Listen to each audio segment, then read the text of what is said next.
देखिए आज हम प्रश्नावली 3.2 का प्रश्न नंबर 2 हल करेंगे, जिसमें आपको दिया गया है 2x + 3y = 11 और 2x - 4y = -24 को हल कीजिए और इससे यम का वो मान ज्ञात कीजिए जिसके लिए y = mx + 3 हो।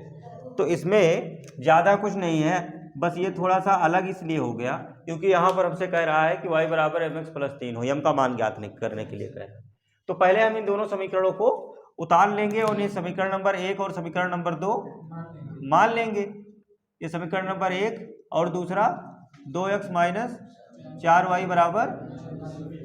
= समीकरण नंबर 2। इन दोनों समीकरणों को प्रतिस्थापन विधि से हल कर लेंगे और हल करने के बाद जो x और y का मान प्राप्त होगा वो x और y का मान हम इस समीकरण में रख देंगे और रखने से हमें क्या पता चल जाएगा, m का मान आ जाएगा। तो देखो इसमें कौन सा समीकरण उतारूं, पहला या दूसरा? पहला ही नोट कर लीजिए। समीकरण 1 से देखो, जब समीकरण 1 से 2x + 3y = 11 यहाँ लिखोगे तो यहाँ 2x रोक लो बराबर 11 माइनस ये x रोको तो 11 माइनस 2, समीकरण नंबर 3। ऐसे हो गया, x का मान आ गया। अब ये जो x का मान आया है ये समीकरण नंबर 2 में रखेंगे, ठीक है। तो x का मान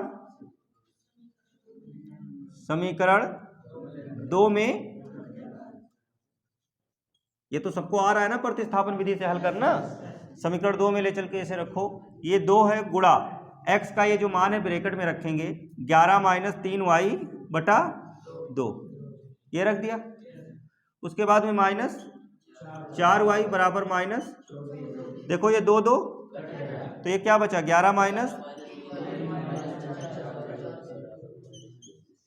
उसके बाद में -3y - 4y तो माइनस जुड़ गया ना, दोनों माइनस माइनस बराबर -24 और ये 11 जब इधर जाएगा तो -11। अब यहाँ आ जाइए तो -7y बराबर -24 और 11 35 होगा। ये माइनस माइनस कट जाएगा और 7 एकम 7, 7 बचे तो y बराबर, ये y का मान आ गया। ये y का मान उठा के समीकरण नंबर 3 में, तो y का मान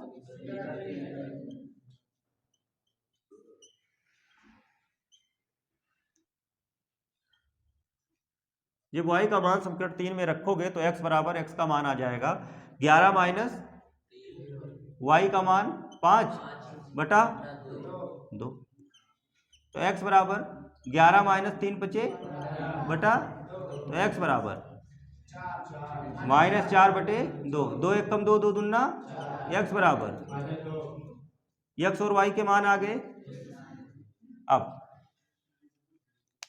इसके बाद यहां मैं लिख रहा हूं समीकरण y बराबर mx + 3 में x बराबर -2 तथा y बराबर 5 जो मान आया है x और y को रखने पर, देखिए y की जगह पर कितना रखेंगे 5, यम x की जगह पर माइनस, ये -2 आया है और प्लस, और यहां से फिर हम मान निकाल लेंगे किसका, यम का।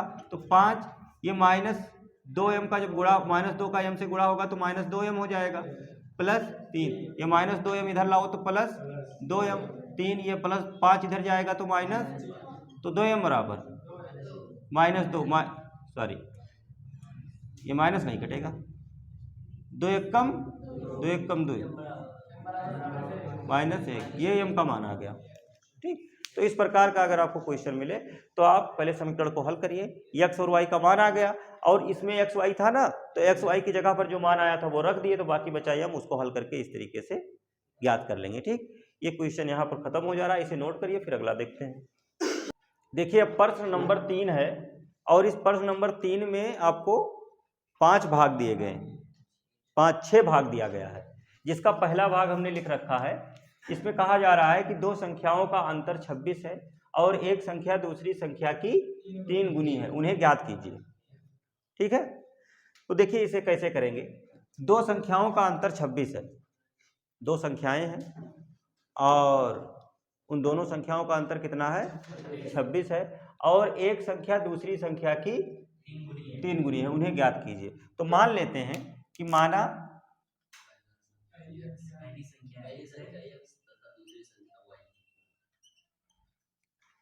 पहली संख्या बराबर x तथा दूसरी संख्या बराबर एक्स वाई मान लीजिए। अब प्रथम शर्त में आपसे कहा जा रहा है, क्या कह रहा है, दो संख्याओं का अंतर 26 है, ठीक। तो x माइनस वाई बराबर 26, अर्थात जब एक में से दूसरे को घटाते हैं तो कितना आता है, 26 आता है। यही तो मतलब हुआ इसका। दो संख्याएं कह रहा था, कोई दो संख्याएं हैं, हमने उन दो संख्याओं को मान लिया, एक को x और दूसरे को, फिर कह रहा था दोनों का अंतर, अंतर मतलब एक में से जब दूसरे का घटाई हो तो कितना आई, 26। तो x में से जब y का घटावागे तो कितना आवा, ये समीकरण नंबर 1। इसके बाद दूसरी शर्त में, दूसरी शर्त क्या है, कह रहा है कि और एक संख्या दूसरी संख्या की 3 गुनी है। मतलब x जो है वो एक संख्या हो गई और y दूसरी संख्या हो गई। तो एक संख्या दूसरी संख्या की कितनी गुनी है, 3 गुनी है। तो मतलब x जो है, x पहला हो गया और y, तो ये मान लो x बराबर y हमने लिख दिया अभी पर, एक अभी बराबर हटा दे रहा हूं। कह रहा है एक संख्या दूसरी संख्या की 3 गुनी है, एक संख्या दूसरी संख्या की, तो एक संख्या कौन है, x, और दूसरी संख्या y। तो जब x मतलब एक संख्या मतलब पहली संख्या, ऐसे कह दें पहली संख्या दूसरी संख्या की 3 गुनी है, ये जो x है ये y का कितना गुना है, 3 गुना है, और हमें दोनों को बराबर करना है। तो बताओ कौन बड़ा है, x या y? x बड़ा है ना, क्योंकि पहली संख्या दूसरी संख्या की 3 गुनी है। तो जब x बड़ा है तो हमें इसे भी बड़ा करना पड़ेगा ना, या तो इसे छोटा करो या तो इसे बड़ा करो, तभी तो बराबर होगा। तो देखो ये एक संख्या अर्थात x अर्थात पहली संख्या दूसरी संख्या से 3 गुना बड़ी है, इसलिए हम दूसरी संख्या में भी 3 से गुणा कर देंगे, और जब दूसरी संख्या में 3 से गुणा कर देंगे तो ये दोनों संख्याएं बराबर हो जाएंगी। बताओ इतनी बात समझ में आई? अच्छा, ये समीकरण नंबर 1 था और ये समीकरण नंबर 2, इतना हो गया। अच्छा, अब इसके बाद में x बराबर 3y आ गया, x बराबर 3y, तो इसको हमें प्रतिस्थापन विधि से हल करना है। तो ये समीकरण नंबर 1 और समीकरण नंबर 2 बन गया। अब हमें यहाँ पर एक समीकरण उतार के x y का मान निकालने की जरूरत ही नहीं है। क्यों? क्योंकि x बराबर 3y दिया है, तो यही x बराबर 3y जो है किसमें रख देंगे, समीकरण नंबर 1 में। सब यहां मैं लिख रहा हूं, देखो समीकरण 2 से x का मान समीकरण 1 में रखने,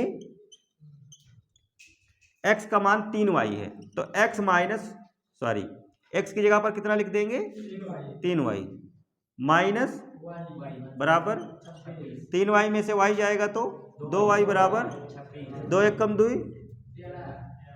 और 2 से 26 को काटोगे तो 13, तो y बराबर 13। ये y का मान आ गया, और y का मान कहाँ रखोगे,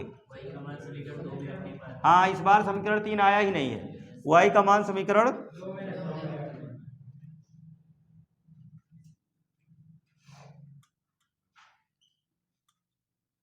जब y का मान समीकरण 2 में रखोगे तो x बराबर 3 गुणा कितना 13, तो x बराबर 13 दिया। देखो कह रहा था एक संख्या दूसरी संख्या की 3 गुनी है, एक संख्या कितना है 13 और दूसरी संख्या कितनी है 39, तो बताओ 3 गुनी है कि नहीं, 13 या 39 ही तो होता है। अतः एक संख्या बराबर 13 नहीं 39 है ना, x का मान 39 है, तथा दूसरी संख्या बराबर कितना 13। इस तरीके से यह हल हो जाता है। इसे नोट करिए, फिर अगला प्रश्न देखते हैं। देखिए अब ये प्रश्न 3 का दूसरा भाग है, जिसमें आपको दिया गया है इसमें आपको कह रहा है कि दो संपूरक कोणों में बड़ा कोण छोटे कोण से 18 डिग्री अधिक है, उन्हें ज्ञात कीजिए। संपूरक कोण क्या होते हैं? कोई भी दो कोण मिलकर के अगर 180 डिग्री हो जा रहे हैं तो उन्हें संपूरक कोण कहा जाता है। समझे ना बात को? याद रहेगा, अगर दो कोणों का योग 180 डिग्री हो जा रहा है तो वो दोनों क्या कहलाते हैं? संपूरक। और अगर दो कोणों का योग 90 डिग्री होता है तो उन्हें कोटिपूरक कहते हैं। याद रहेगा ये बात? अच्छा, तो ये हमसे कह रहा है दो संपूरक कोणों में बड़ा कोण छोटे कोण से 18 डिग्री अधिक है। तो सबसे पहले मान लें छोटा कोण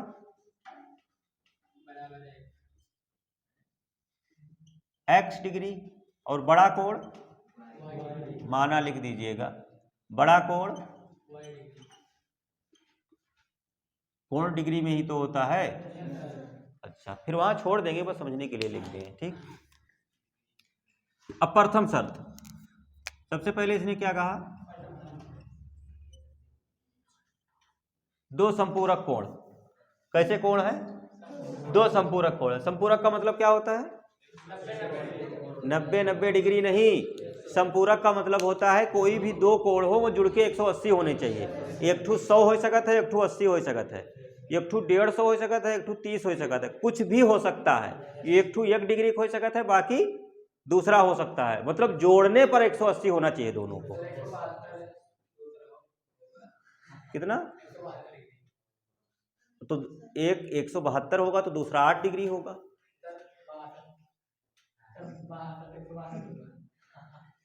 क्या कह रहे हो? हाँ हाँ, तुम इसे लगाए हो अभी देखो लगा करके, ठीक है। मैं बस संपूरक के लिए बता रहा हूं कि जब दो कोण कहे जा रहे हैं तो उसके लिए कोई कंडीशन नहीं है कि अच्छा एक ठू 10 हुए दूसरा 20 हुए। समझे ना?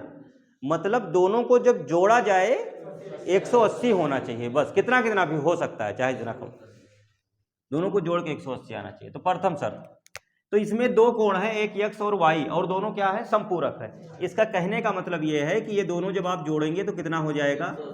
बस समीकरण नंबर 1 ये इतना बता रहा है हमें संपूरक से। आगे क्या कह रहा है? संपूरक कोणों में बड़ा कोण छोटे कोण से 18 डिग्री अधिक है। बड़ा कौन है? y है ना? तो बड़ा कोण छोटे से कितना अधिक है?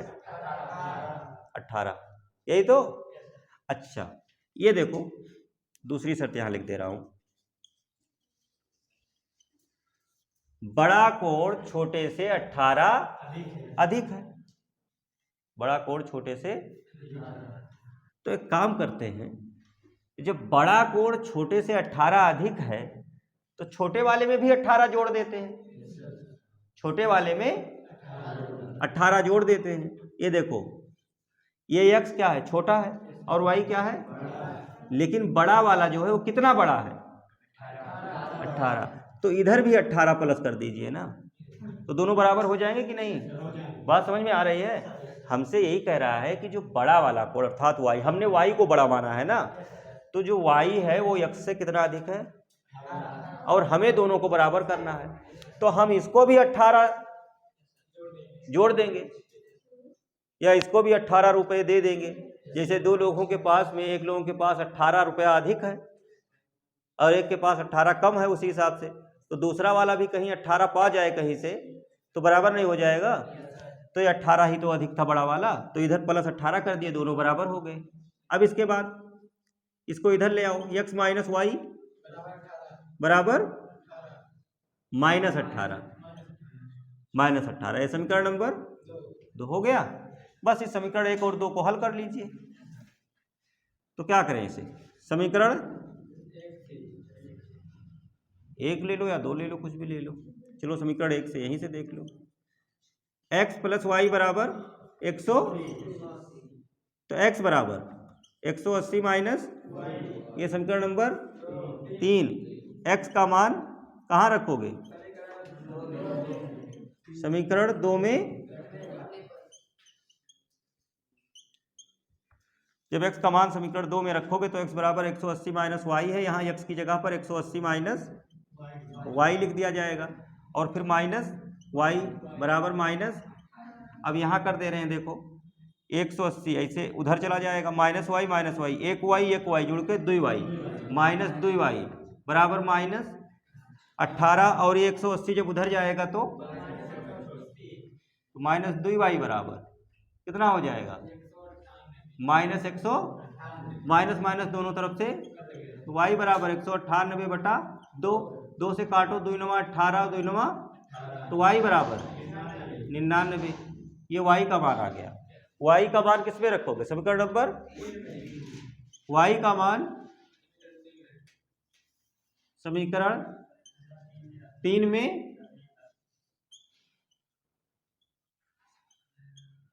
जब y का मान समीकरण 3 में रखोगे तो x बराबर 180 माइनस y की जगह पर कितना रखोगे 99 तो x बराबर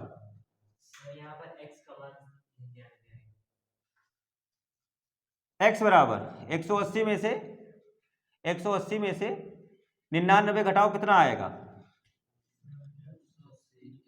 81 आएगा ना। तो x बराबर 81। अतः हमने x को छोटा माना था तो छोटा कोण बराबर 81 डिग्री तथा बड़ा कोण बराबर 99 डिग्री। y का मान बड़ा है ना तो हमने x को छोटा माना था इसलिए वो 81 आया और हमने y को बड़ा माना था इसलिए वो 99 डिग्री आया। अगर आप इसको उल्टा मान लेंगे जैसे मान लो इस तरीके से कि बड़ा कोण x डिग्री है और छोटा कोण y है तो फिर इसका मान उल्टा हो जाएगा। ठीक है, आएंगे दोनों यही, जैसे भी चाहो कर सकते हो। ठीक, समझ में आया? इसे नोट करो फिर उसके बाद अगला बताते हैं। देखिए प्रश्न 3 का तीसरा भाग है जिसमें कहा जा रहा है कि एक क्रिकेट टीम के कोच ने 7 बल्ले तथा 6 गेंदें रुपये 3800 में खरीदी। किसी एक क्रिकेट टीम का कोच है, उसने 7 बल्ले और 6 गेंदें कितने रुपए में खरीदी है 3800 रुपये में खरीदी है। बाद में उसने 3 बल्ले तथा 5 गेंदें 1750 में खरीदी है।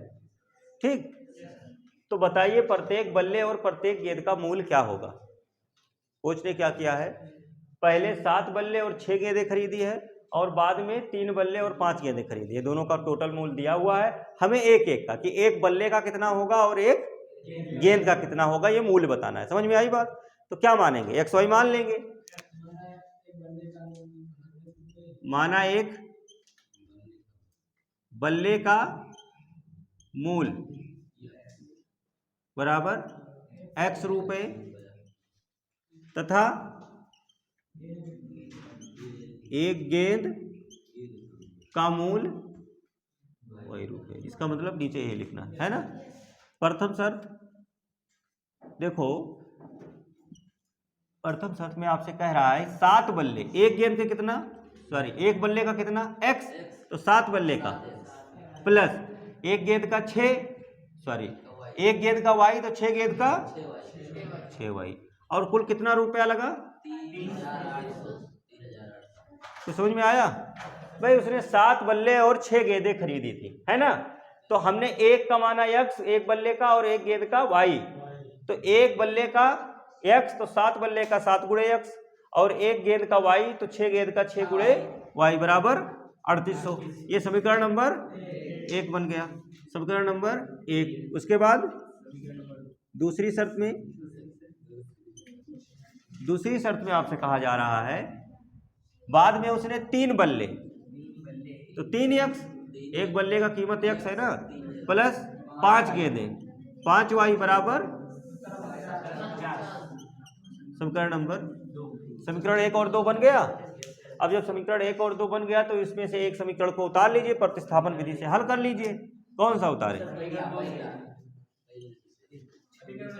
चलो 2 ही उतार लेते हैं, समीकरण 2 से कोई दिक्कत नहीं, कोई भी लेके चलिए। समीकरण 2 से 3x प्लस बराबर 1700 तो 3x बराबर 1750 माइनस तो x बराबर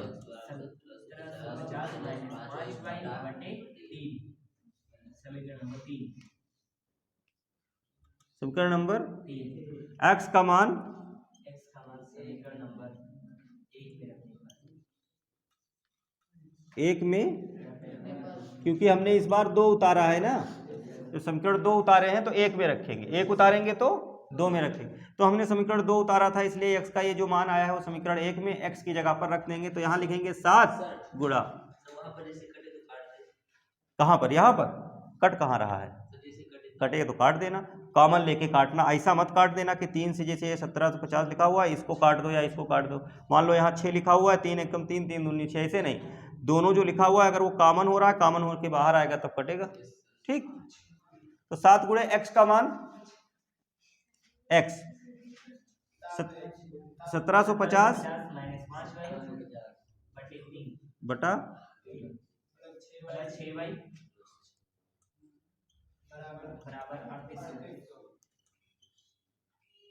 ये हो गया। अच्छा, अब इसके बाद में देखिए यहाँ बटे में 3 आ गया है ना।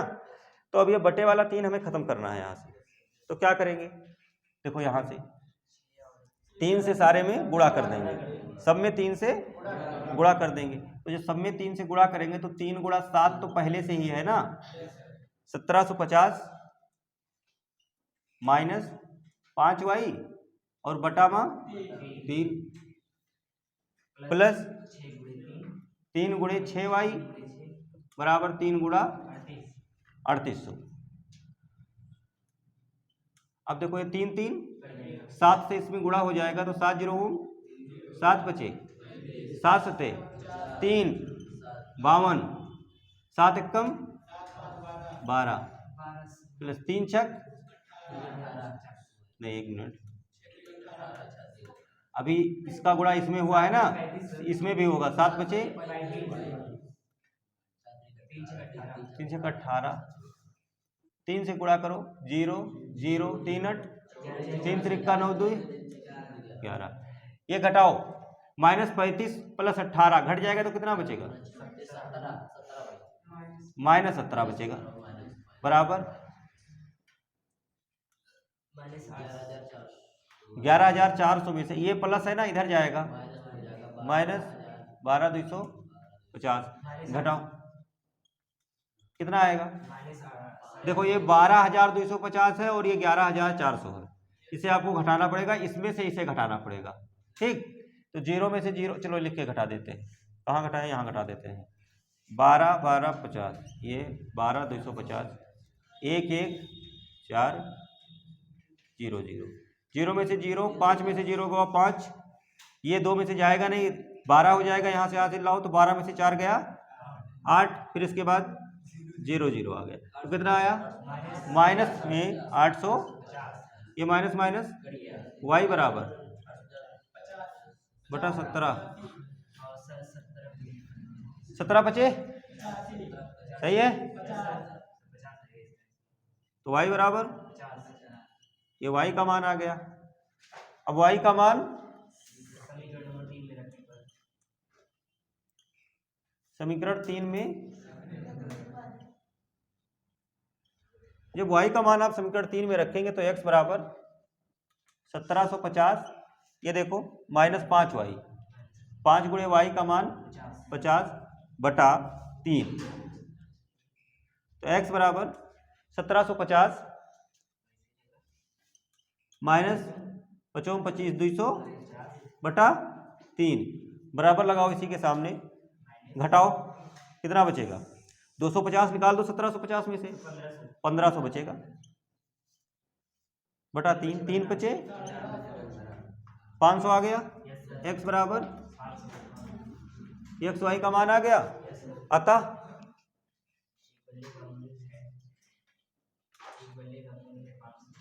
एक बल्ले का मूल्य 500 रुपये तथा एक गेंद का मूल्य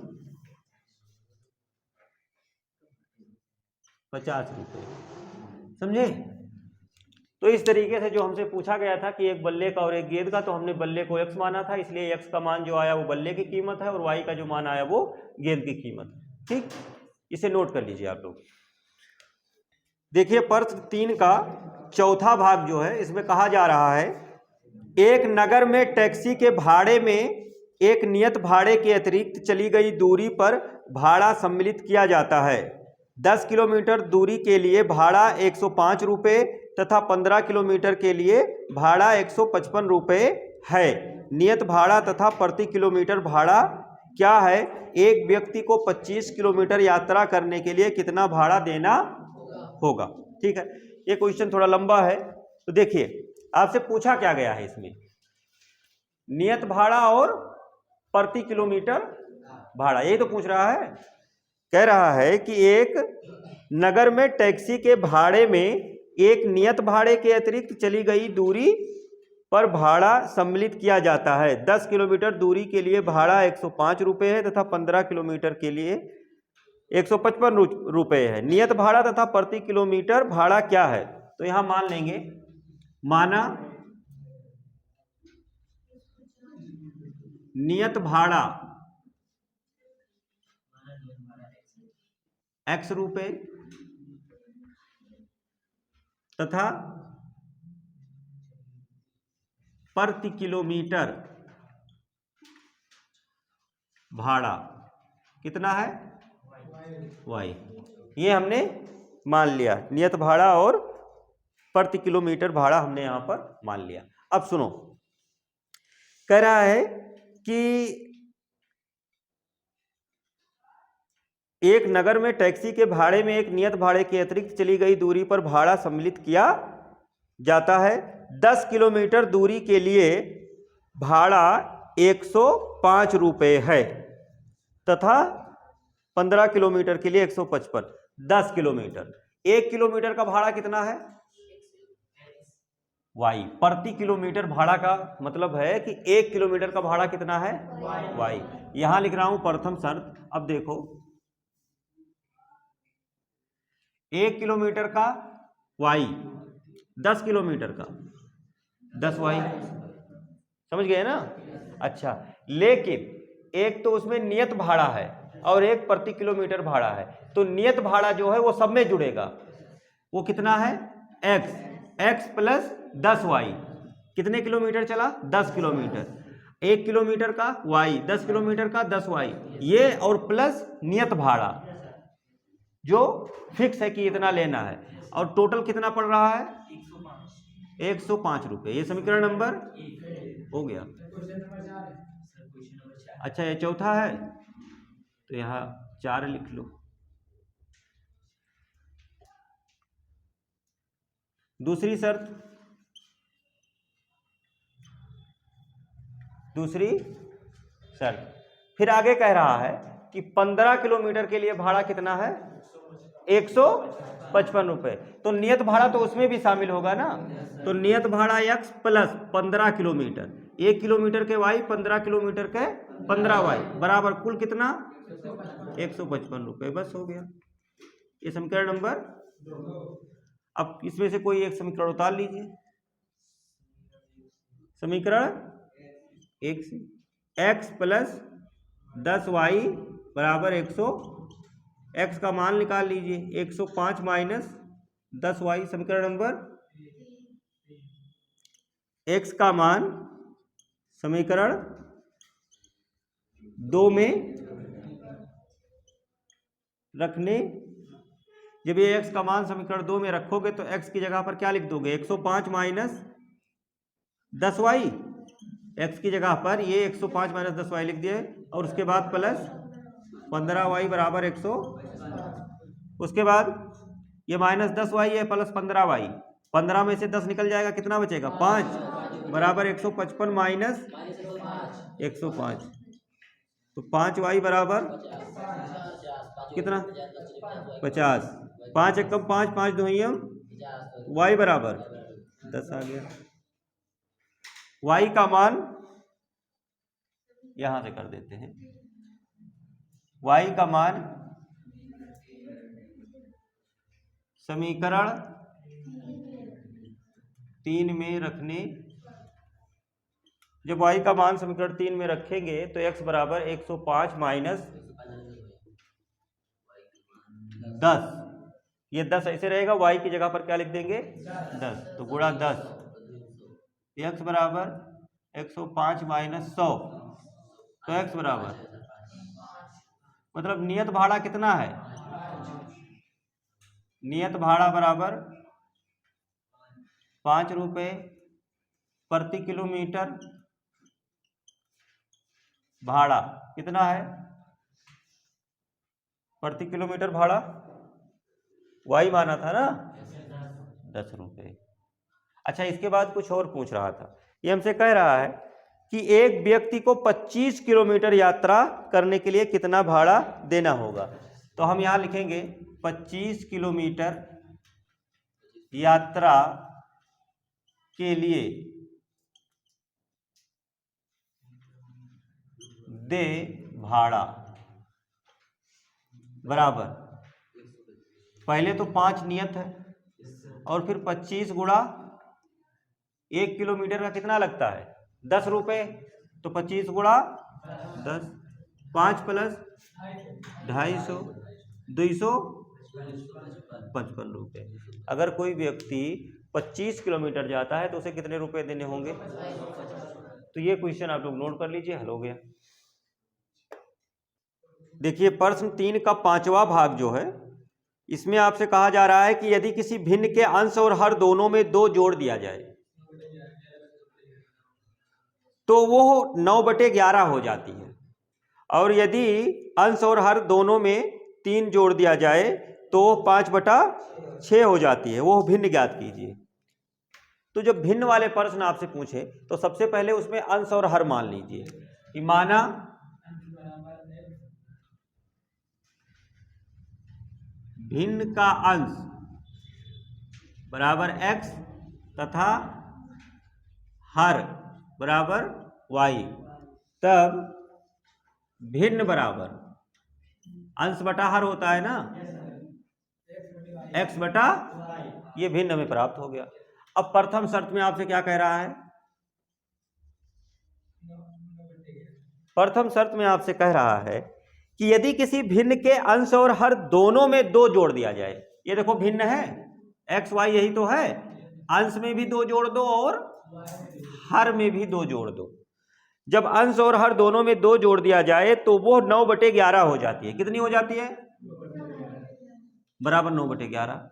जब किसी भिन्न के अंश और हर दोनों में कितना जोड़ रहे हैं, 2 2, तो ऊपर भी +2 और नीचे भी +, तो कितना हो गया 9/11 हो जाती है। अब इसको हमें समीकरण बनाना है। इसके लिए क्या करोगे, तिरछा 11 का इससे गुणा करो तो 11x, 11 दूना 9 और y का गुणा 9y, 9 दूनी 11x माइनस 9y बराबर 18 माइनस, तो 11x माइनस 9y बराबर माइनस समीकरण नंबर 1। दूसरी शर्त में आपसे कह रहा है कि यदि अंश और हर दोनों में 3 जोड़ दिया जाए। अंश और हर में कितना जोड़ना है, ये अंश है इसमें भी 3 और ये हर है इसमें भी 3, जब जोड़ दिया जाए तो भिन्न कितनी हो जाती है 5/, तो बराबर 5/, अंश मतलब ऊपर वाला, हर मतलब नीचे वाला। जो ऊपर लिखा होता है उसे अंश कहते हैं और जो नीचे होता है उसे, तो अंश में भी 3 जोड़ा, हर में भी 3 जोड़ा, तो भिन्न कितना हो गया 5/6। फिर से इसका भी तिरछा, तो 6 से गुणा करो 6x, 6 त्रिक 5 से गुणा करो 5y प्लस 5 तिया 15। ठीक है। अच्छा, इसको अब यहां पर कर लेते हैं। ये 6x माइनस 5y बराबर 15 माइनस 18, तो 6x माइनस बराबर -3, ये समीकरण नंबर। अब ये समीकरण 1 और 2 आ गया, इसको प्रतिस्थापन विधि से हल कर लेंगे, x और y का मान आ जाएगा और जो मान आएगा उसे यहां ला करके रख देंगे तो हमें भिन्न प्राप्त हो जाएगा। अब यहां लिखते हैं समीकरण नंबर 1 ये है और समीकरण नंबर 2 ये है, कोई भी लिख सकते हैं। समीकरण 1 से ही लिख लो, 11x माइनस 9y बराबर -4, 11x माइनस 9y बराबर माइनस, तो 11x बराबर, ये 9y माइनस में है, जब इधर जाएगा तो प्लस हो जाएगा, प्लस 9y माइनस, तो x बराबर 9y माइनस बटा समीकरण नंबर x का मान समीकरण 2 में रखने, ये समीकरण नंबर 2 है। 6 गुणे x की जगह पर लिखो 9y माइनस 4 बटा 11 माइनस 5y बराबर माइनस। अब 11 से सारे समीकरण में गुणा करो, तो 11 से जब गुणा करोगे तो 11 गुणा 6, 9y माइनस 4 बटे 11, 11 गुणे 5y बराबर 11 गुणा माइनस 3, 11 11, 6 से गुणा करो 6 9 6 चौक 11 बचे 11 तिया 33। अब ये 54y ये माइनस 55y, यही तो है। चलो 54y माइनस 55y एक साथ लिख लेते हैं बराबर माइनस 33 प्लस ये घटेगा तो कितना बचेगा माइनस 1y और बराबर 24 में 33 में से 24 निकालो कितना बचेगा 9, माइनस में बचेगा ना, माइनस माइनस कट गया तो y बराबर 9 आ गया। अब ये y का मान कहाँ रखोगे, y का मान समीकरण 3 में, y का मान समीकरण 3 में यहां पर रखोगे। अब यहां से कर दे रहा हूं, x बराबर 9 गुणे y का मान भी कितना आया है 9 माइनस 4 बटा 11, तो x बराबर 9 9 माइनस बटे 11, x बराबर 77 बटे 11, 11 सते, तो x बराबर 7, ये x का मान आ गया। अतः भिन्न बराबर, जो भिन्न आपसे पूछा जा रहा था, देखो भिन्न क्या था x बटा y, ऊपर x और बटे में, तो x का मान कितना आया 7 बटे में y का मान 9, ये आपका आंसर आ गया। और आपसे क्या कह रहा था कि भिन्न के अंश और हर में, अब जरा जोड़ के देखो, कह रहा था भिन्न के अंश और हर में कितना जोड़ दिया जाए 2 जोड़ दिया जाए, तो भिन्न कितनी हो जाती है 9 बटे, जब इसमें जोड़ोगे 2, 7 2 9 और 9 2 आ जाएगा ना। और दूसरा कह रहा था कि अगर अंश और हर में 3 जोड़ दिया जाए तो 5 बटे 6, इसमें 3 जोड़ो 10 हो गया, इसमें 3 जोड़ो 12 हो गया, तो 10 बटे 12, और 2 से काट दोगे तो 2 पंचे 10 और 2 छक 5 बटे 6 आ जाएगा। ठीक, इसे नोट करिए। देखिए प्रश्न 3 का जो 6वां भाग है, इसमें कह रहा है 5 वर्ष बाद जैकब की आयु उसके पुत्र की आयु से 3 गुनी हो जाएगी। 5 वर्ष बाद जैकब की आयु उसके पुत्र की आयु से 3 गुनी हो जाएगी। 5 वर्ष पूर्व जैकब की आयु उसके पुत्र की आयु की 7 गुनी थी, उनकी वर्तमान आयु ज्ञात कीजिए। वर्तमान आयु पूछ रहा है, यहां पर हम मान लेंगे, माना वर्तमान जैकब की, माना जैकब की वर्तमान आयु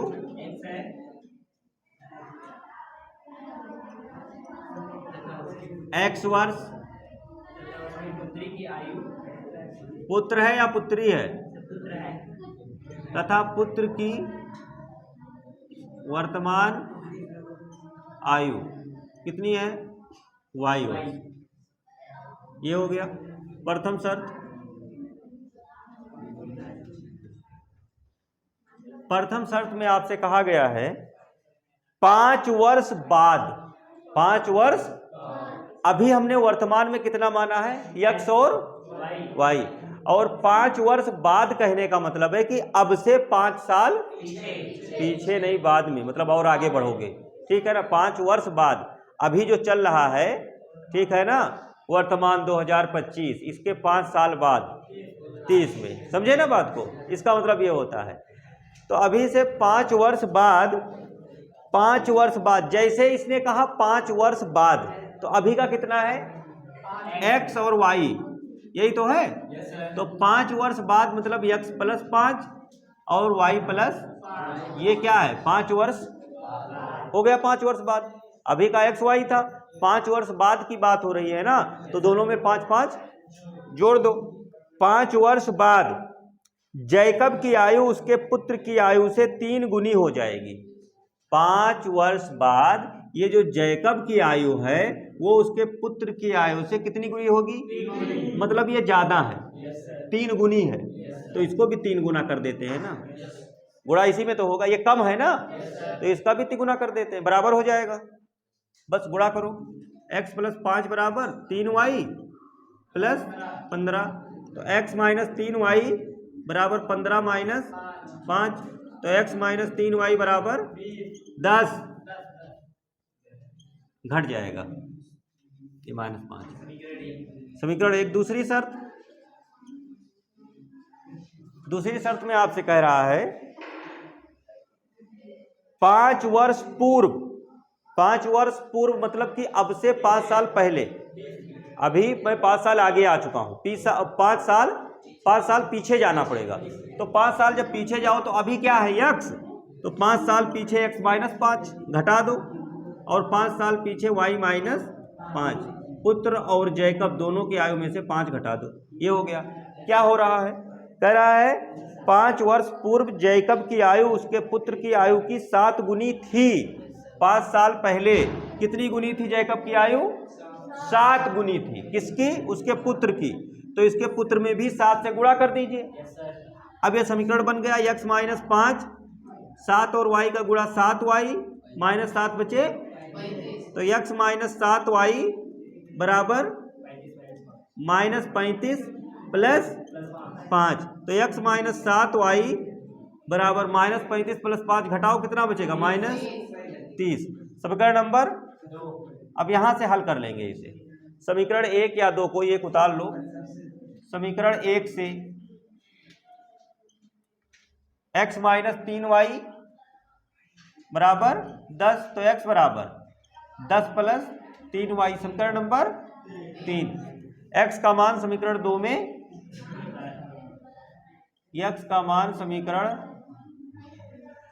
2 में रखने पर, जब x का मान समीकरण 2 में रखोगे तो x की जगह पर क्या हो जाएगा, 10 plus 3y, 10 plus 3y minus 7y बराबर -30, 3y माइनस 7y घट जाएगा तो -4y, और -30 माइनस 10 तो -4y बराबर माइनस माइनस कट गया, 4 2 y बराबर, y का मान समीकरण 3 में रखने पर, जब y का मान समीकरण 3 में रखोगे तो x बराबर 10 प्लस 3 गुणे y का मान 10, तो x बराबर 10 प्लस x बराबर, अतः वर्तमान आयु पूछ रहा था ना, जैकब की वर्तमान आयु बराबर 40 वर्ष तथा पुत्र की आयु 10, इतना लिख देंगे बस। इस प्रकार ये क्वेश्चन भी हल हो गया, और इस प्रश्नावली 3.2 के सभी प्रश्न अब हल हो चुके हैं। अब आगे का टॉपिक पढ़ेंगे, इसे नोट करिए।